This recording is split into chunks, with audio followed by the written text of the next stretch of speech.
The Election Commission prepares for elections in Bihar. Let me play three windows for you, what we call on television three windows or three images.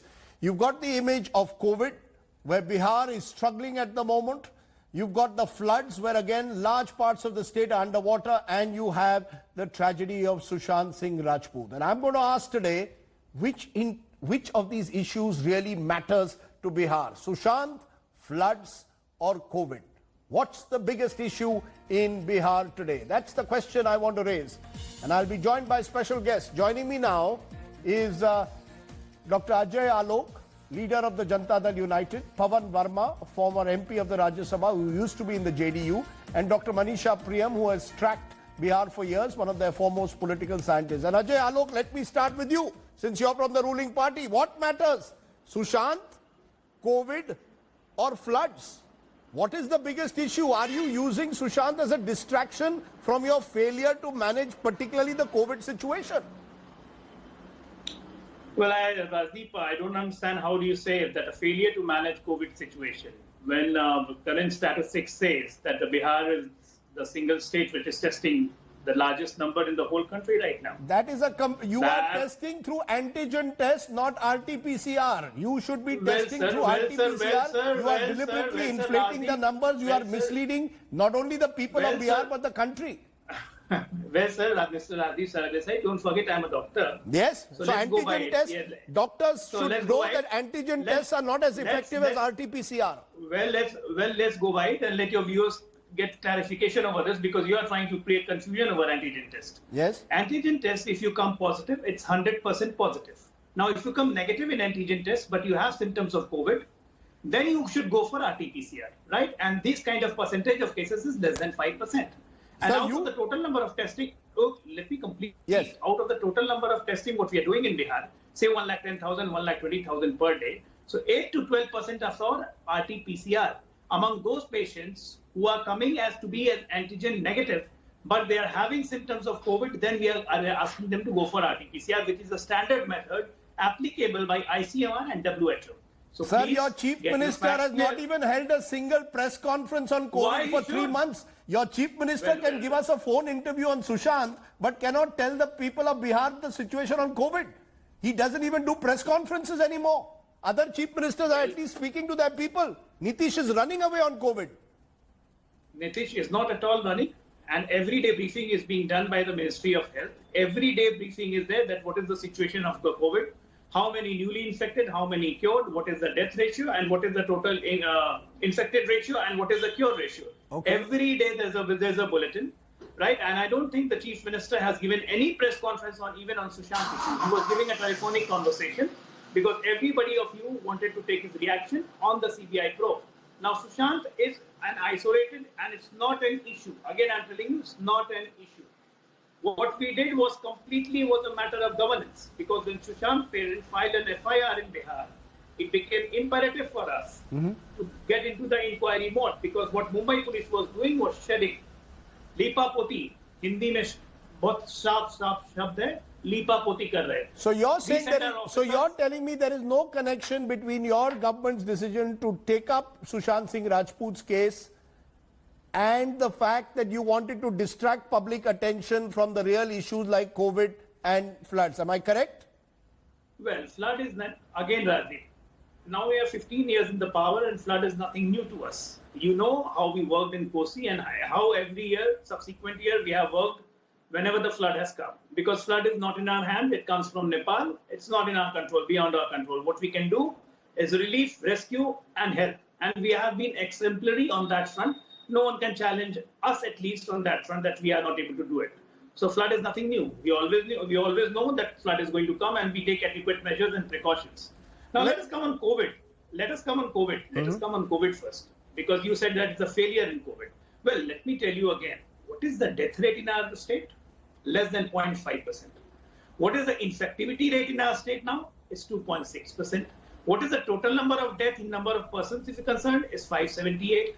What is the total number of infection in our state? It's 126,000 till now, till today evening. I'm telling you of 3 o'clock, 127,000 cases. What is the total recovery? Almost 96,000. Number of active cases? 29,000. Okay, now let's come on to the funds. What we did with how we raised our infrastructure in the last 3 months. What is the total number of beds? What we have done to improve our, and what the center has had done. The center has released us 147 crores in the name of COVID. 2 days back, we received another 32 crores from the center. What we did as a state, we released 156 crores just for Corona Unmoolan Fund. Sir, I This know was only for medical reasons. Dr. It was Ajay, only for Alok, I medical am glad reasons. to have a guest who has come with his facts on his fingertips, but we did a sting operation yesterday which showed most of your COVID funds in panchayats are going for purposes other than COVID relief. But I don't want to make this between you and me. There are two other guests. Pavan, Varma, do you believe in some way that this is Nitish Kumar's opportunity or the Bihar government, BJP, JDU, to shift public attention in a way from the real serious administrative challenges of Bihar, floods and COVID primarily, and focus instead on Bihari pride, making Sushant Singh Rajput a symbol of Bihari pride, not just Rajput pride, but Bihari pride? Rajdeep, let me say two or three things. First of all, it's an extremely unfortunate death of a young and talented person. He may belong to Bihar, but he belongs to the country, Sushant Singh Rajput. But I ask the question to you objectively. Why blame Bihar for its obsession, if you call it that, with Sushant Singh Rajput? Look at the media as a whole, especially the electronic media. We have non-stop coverage on Sushant Singh Rajput. No doubt it interests viewers also. But at this time, the nation has just seen the highest number of COVID cases detected in the month of August in the world. We are just behind now the USA and Brazil in the number of COVID infections. In one day alone, today probably saw the highest spike in COVID-related detections. So on the one hand, we have COVID. On the other hand, consequence of COVID is the disastrous state currently of the economy.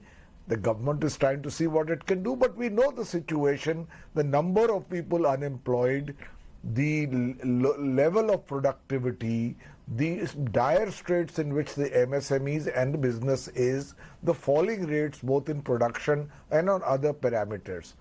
On the third instance, we have the instance of Chinese aggression, and the question still loom, how prepared are we to face it, and how much of the territory that China still holds, which we believe is legitimately ours. So these I concede these are the big national issues of the time, and trust me, on this 9 p.m. news, which I started with Dr. Farooq Abdullah's interview, I do not run away from any of these news stories, whether it's the economy, whether it's COVID, whether it, the other issues you mentioned. As far as Bihar but I want is to understand in the context of Bihar.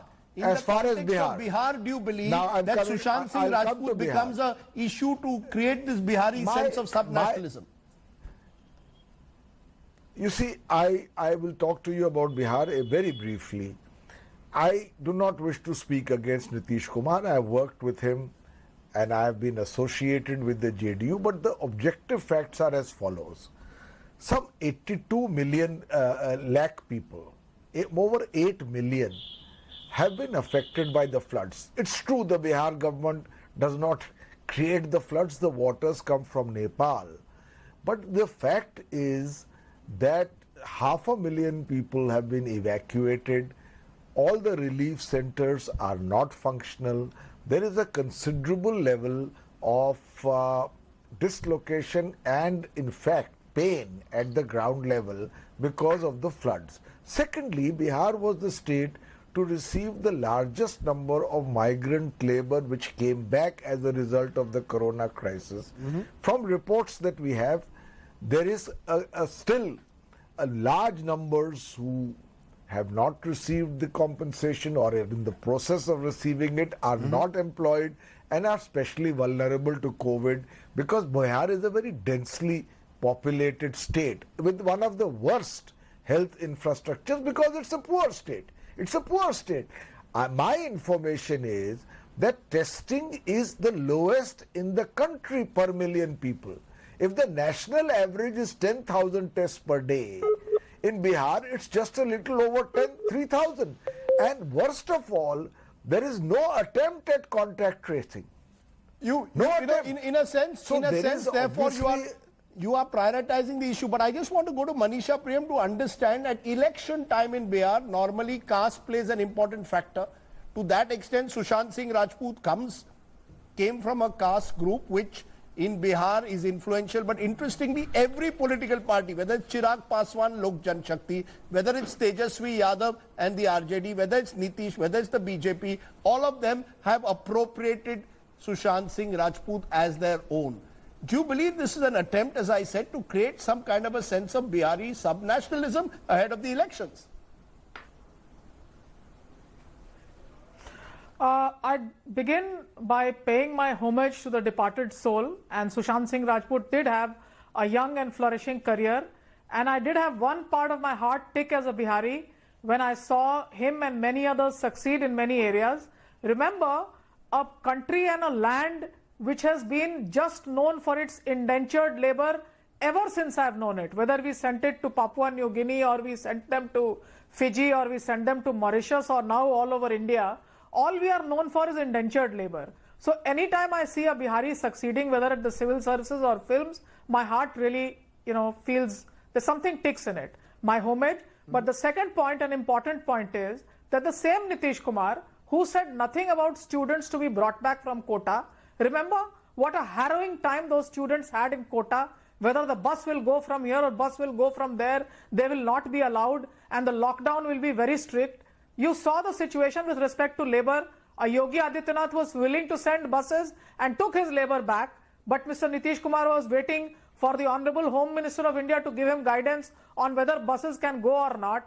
And you had labor, therefore Bihari labor, taken by UP buses and dropped at the Bihar border. And the Bihar administration was caught unawares. And I completely concur with the previous esteemed panelist, Pavan Varma ji, that the entire story of migrant labor, I am told the unofficial estimates are at 30 million, having gone back mostly to states such as Bihar. Do you think they're the kind of people who have rosy roti in their hands? So livelihoods have taken a back seat, and this has become the new media jingle. Let me be more direct with you, Manisha, Priyam. While we all sense that Sushant belongs to a caste. Sure, but let me be more direct with you. The direct answer is he belongs to a caste.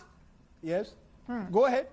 He belongs to a caste. Okay, ask the direct question. My direct question is, if he belongs to a particular caste, that caste. If this was not an election year, would Sushant Singh Rajput resonate in the same way among Bihar's politicians? No, I would still say that this is a state where nothing else matters except politics. And what is the caste that is up for grabs? The caste that is up for grabs is the forward and dominant caste of the Rajputs. In a situation where the extremely backward caste, the OBCs, the lower caste, are split completely between the JDU and the RJD, what is it that the other parties can fight for? And the Rajputs happen to be very dominant caste. They are engaged in agriculture, sand, eat bhatta, etc. So it is very important for political parties to posture. And today I can tell you that the BJP emerged as a strong critic of Nitish Kumar government at the time of the quota crisis with students, at the time of the migrant labor crisis. Many in the BJP in Patna felt that Yogi Adityanath was a far more performing chief minister than Nitish Kumar had been. Now today, even the BJP cadre has been silenced and they've been told, look, we are giving you a new media jingle, let's go with this, because both the JDU and the BJP will agree on this, Ajay, that Alok, they do need to consolidate the forward caste votes Ajay, behind Alok, respond them. to what you're hearing. Unfortunately, it has become election time in Bihar. Okay, Ajay, Alok, I ask you the same question. If this was not election time, would you take up this case as aggressively? There are students, you never took up the case of migrant workers aggressively. You never took up the cases of students who were stuck, many of them from Bihar. Even today, hundreds of students are writing into me that their NEET and JEE exams should be postponed because of the floods. You don't take up their cause. Why don't you do it? Yes, you're right, Rajdeep. We didn't do anything for the migrant laborers. We didn't. I didn't say that. I said initially you did not take up their cause. No, please don't disturb me. Now you have given ample time to your my co-panelists. Don't disturb me. Yeah, we didn't distributed 1,000 rupees to every account, maybe around 2.4 million. We didn't do that. They were expected 27 lakhs from special trains which we bought We never did that. Or what we did, we stopped coming them from bus. But who introduced train? Can you just answer me? Who demanded from the center that the special train should be started? It was Bihar and it was Nitish Kumar. Is it possible to get ferry 27 lakh people or even 50,000 students from Kota by bus? Any sane people can think it. Just think over it. We never created any isolation center. We never put the people in quarantine. I haven't heard a single Bihari politician talk about the fact that your students want the exams postponed. Are they not Biharis? Is there not Bihar pride involved in that? Should Bihar, yes, Sushant Singh Rajput is a symbol of Bihar pride, but so are your students. Well, there was, Rajdeep, what I heard few days back from you, that Sushant Singh Rajput is not an issue. You were used to tell me he is not that big a star. It was you were telling. Today you are telling that Sushant Singh issue is a very big issue. How can you just deflect from yourself? No, again you are misleading what I am saying. You are misleading what I am saying. I had spoken about the context of the political pressure. I am asking you a simple question. Why is it that your leaders cannot focus on the problems of the average Bihari who's stuck in floods today, or the average Bihari student? Let's be honest. Well, let's be honest. Then please listen to my answer. That we have been honest with all those people who are stuck in flood for the last 15 years. So I don't need any lecture. And Mr. Pavan Varma, who has been associated with us, he will also agree that what kind of relief and rescue and help measures that Bihar government does. Bihar is the only state. The flood is being faced in right now in Assam, in Uttar Pradesh, and also in some parts of West Bengal. But Bihar is the only state who's conducting COVID testing even in the flood relief centers. Nobody is doing that. Can I therefore? I'm not exaggerating. Now let's come on to the Sushant Singh case. For us, Sushant Singh case was opened the chapter because FIR was filed by the deceased father in Patna. And when he met the Chief Minister agreed to conduct the inquiry. And when the inquiry was stiffened, inquiry was failed by the Mumbai police, then we were forced to refer it to the CBI because Bihar police was not allowed to carry the investigation. Okay. Do you call this as a very aggressive stance? I don't understand. Then what is the regular governance and what is being aggressive in the governance? Please explain it. I take your point. Let's leave it there. I'm afraid I've run out of time. I hope as the Bihar elections come closer, we'll get a chance to amplify many of the issues that we've raised today. But clearly, Bihar... Just one word. Yes, one word. Yes, Mr. Just Varma. one word. Yes.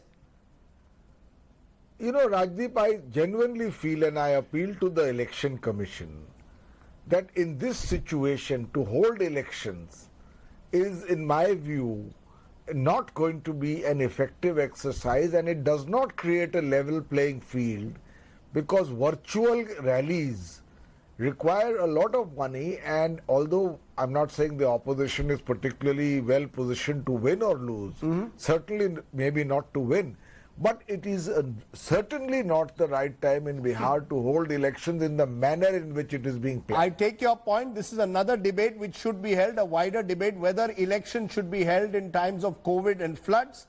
But we have at the moment to hear from the Election Commission as to how they will go about it. For now, thank you all very much for joining us. Sushant, COVID or floods, what do you think should be the issues that should dominate an election campaign? Isn't it time to allow the CBI to do its work without the surround sound? You again decide, are you a viewer or a voyeur?